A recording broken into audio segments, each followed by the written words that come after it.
Hi guys, welcome back to my channel. आज की class में हम सजेस्ट और रेकमेंड को लेकर के जब लोग सेंटेंसेस बनाते हैं तो क्या क्या मिस्टेक्स करते हैं और उन्हें कैसे ठीक किया जाता है, यही सीखेंगे। तो आइए देखते हैं। सजेस्ट और रेकमेंड, आप सभी जानते हैं कि इन दोनों का ही मतलब होता है सुझाव देना, या फिर आप इसे सिफारिश करना भी बोल सकते हैं।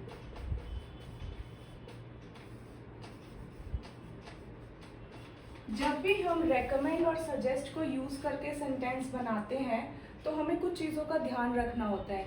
एक एक करके हम वही सारे चीज़ें देखेंगे। तो आइए स्टार्ट करते हैं। सबसे पहले बात करेंगे हम वर्ब प्लस आईएनजी की। अगर आपने मेरी पुरानी वीडियोस देखी है तो मैंने आपको पढ़ाया है कि वर्ब प्लस आईएनजी को हम जेरंड फॉर्म भी बोलते हैं।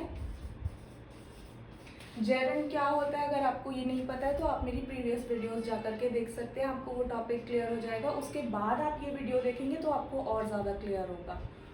तो verb plus ING gerund form होती है। देखेंगे कि इससे सेंटेंसेस कैसे बनाएंगे। उसने सुझाव दिए, उसने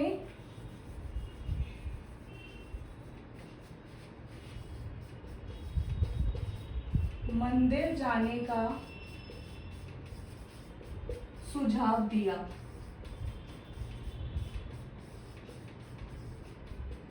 आप इस सेंटेंस को देख करके पहचान सकते हैं कि इसमें दो वर्ब्स का यूज हुआ है। कौन कौन से दो काम हुए हैं? एक तो सुझाव देना और एक मंदिर जाना। तो हम इसमें इसे इंग्लिश में कैसे ट्रांसलेट करेंगे? ये मेरे पास V1 है और ये मेरे पास V2 है। दो वर्ब्स हैं यहाँ पर। पहली वर्ब का इस्तेमाल मैं टेंस के हिसाब से करूंगी, क्योंकि मेरा सेंटेंस सुझाव दिया पर खत्म हो रहा है तो ये मेरा पास्ट इंडेफिनिट टेंस है। अगर ये सुझाव देते हैं करके होता, देता है करके होता, तो मैं इसे प्रेजेंट इंडेफिनिट की तरह बनाती। उसने मतलब ही। सुझाव देना के लिए आप सजेस्ट या रेकमेंड किसी का भी इस्तेमाल कर सकते हैं।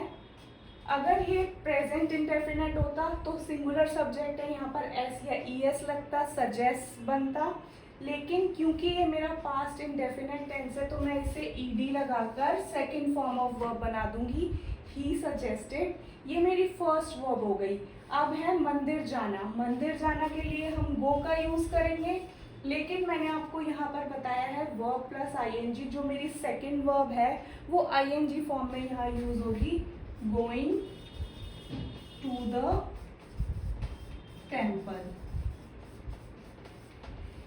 तो सेंटेंस क्या बनेगा? He suggested going to the temple. Second verb को हम आईएनजी फॉर्म के साथ बनाएंगे। एक सेंटेंस और देखते हैं। उसने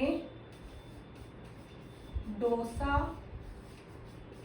ट्राई करने की सिफारिश की।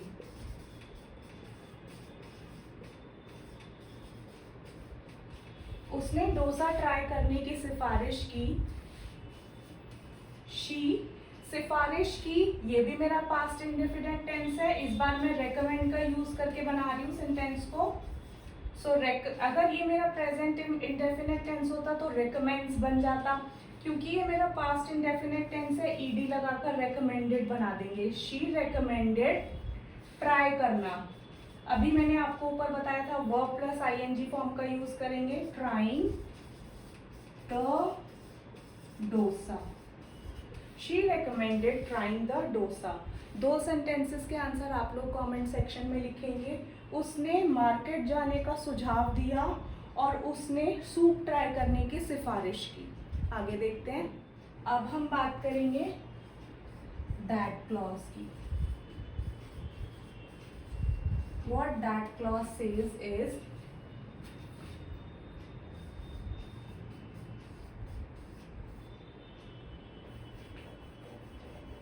इसे मैं के साथ बनाना चाहूंगी।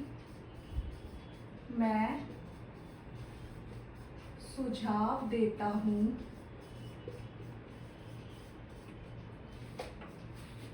कि वह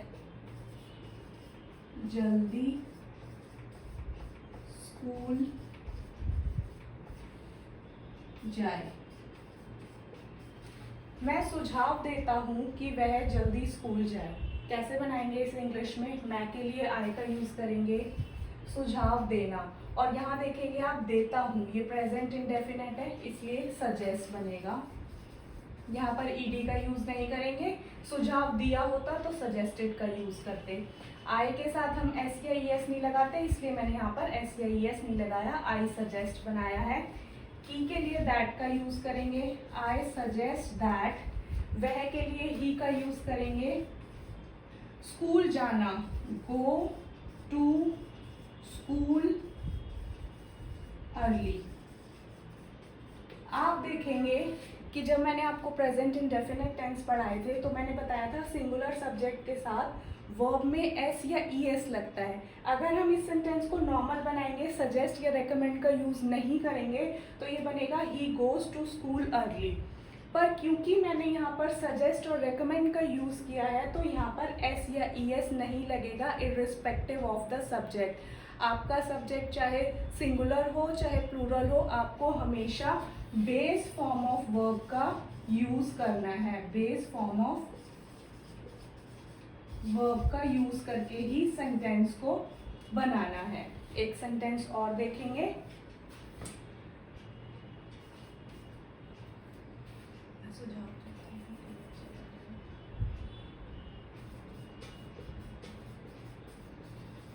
वे सिफारिश करते हैं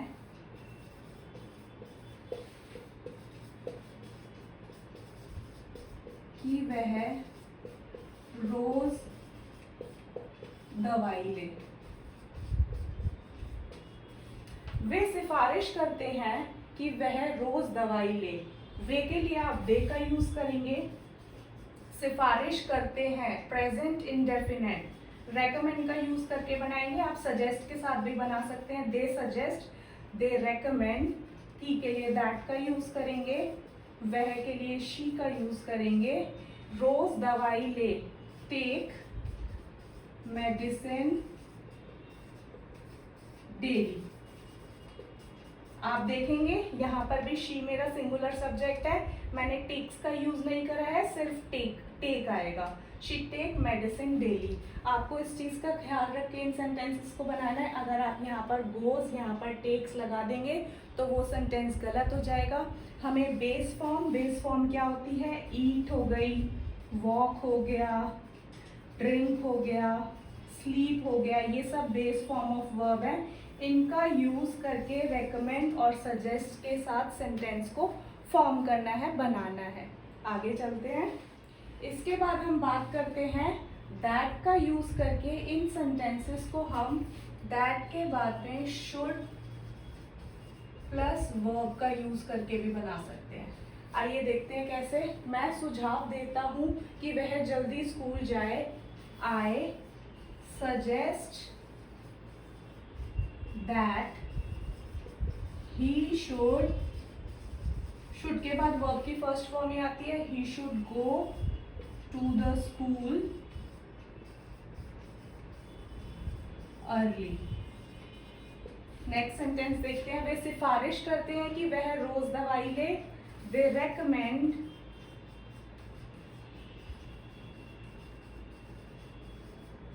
दैट शी शुड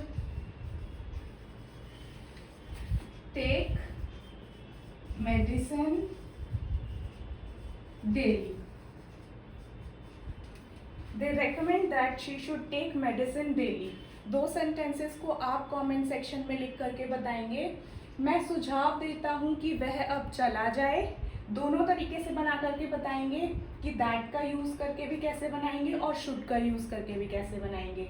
और एक सेंटेंस आप बनाएंगे, वह सिफारिश करती है कि हम यह जगह ट्राई करें। आगे देखते हैं। सॉरी गाइस, मैं यहाँ पर ही गो के बाद में टू लगाना भूल गई थी।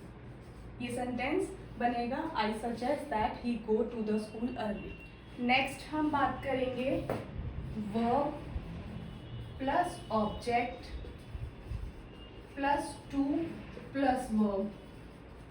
अगर आपने मेरी पुरानी वीडियो देखी होगी तो आपको पता होगा to plus verb infinitive form होती है। अगर आपको नहीं पता है तो आप मेरी पुरानी वीडियो देख लो, वहाँ से आपको पता चल जाएगा कि इसे हम इन्फिनेटिव क्यों बोलते हैं और इसका क्या यूज़ होता है। इसके लिए अब मैं आपको एक सेंटेंस बना के दिखाना चाहूँगी। उसने सुझाव दिया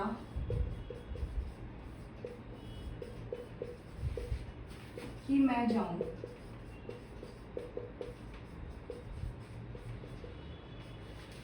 अगर मैं आप लोगों से बोलूँगी कि आप इसे इंग्लिश में मुझे सजेस्ट या रेकमेंड का यूज़ करके बना के दिखाइए, और अक्सर लोग ऐसे सेंटेंसेस को बनाने में क्या गलती करते हैं, पहले हम वही देख लेते हैं।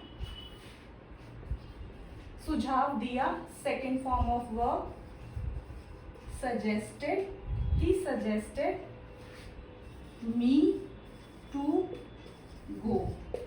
आपको इस सेंटेंस को देखकर लग रहा होगा कि ये सेंटेंस बिल्कुल ठीक है, लेकिन मैं आपको बताना चाहूंगी कि ये सेंटेंस एकदम गलत है।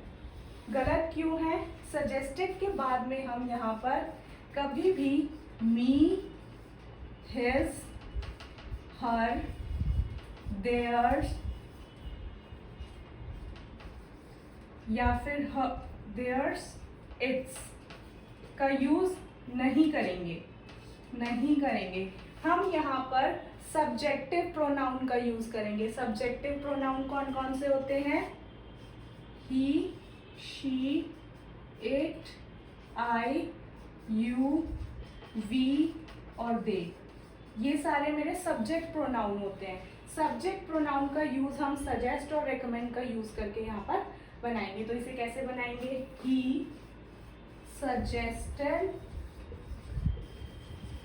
that I go। ये सेंटेंस मेरा सही माना जाएगा। एक सेंटेंस और देखते हैं। उसने सुझाव दिया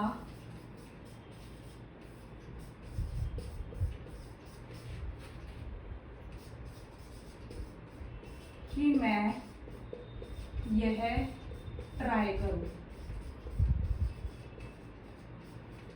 उसने सुझाव दिया कि मैं यह ट्राई करूं, तो आप लोग इसे कैसे बनाएंगे? अक्सर लोग क्या मिस्टेक करते हैं? He recommended me to try it. आप देखेंगे कि जैसा मैं आपको बता चुकी हूँ, ये गलत फॉर्मेशन है सेंटेंस की, ये गलत तरीका है। रेकमेंडेड के बाद में मी नहीं आएगा। इसे हमें कैसे बनाना होगा? ही recommended that I try it। अगर तुम बोला होता तो यू आता, हमें बोला होता तो वी आता। इसे हम सही तरीका सेंटेंस को बनाने का ये है हमारा। नेक्स्ट हम बात करेंगे WH फैमिली की। WH फैमिली वर्ड्स कौन कौन से होते हैं? हाउ, व्हाट, व्हेन, वेयर, ये सारे हमारे WH फैमिली वर्ड्स होते हैं। इनका यूज हम सजेस्ट और रेकमेंड में कैसे करते हैं देखेंगे। उसने सुझाव दिया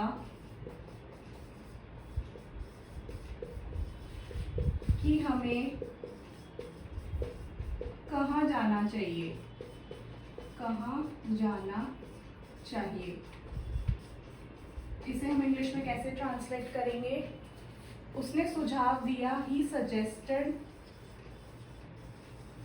हमें कहाँ जाना चाहिए? Where we should go. He suggested where we should go.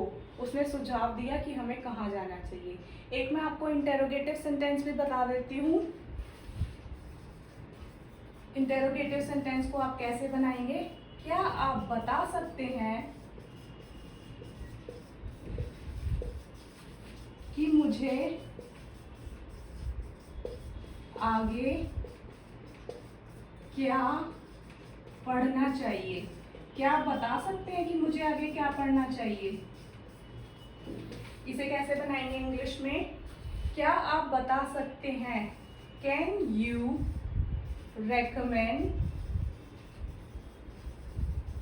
Recommend मुझे आगे क्या पढ़ना चाहिए?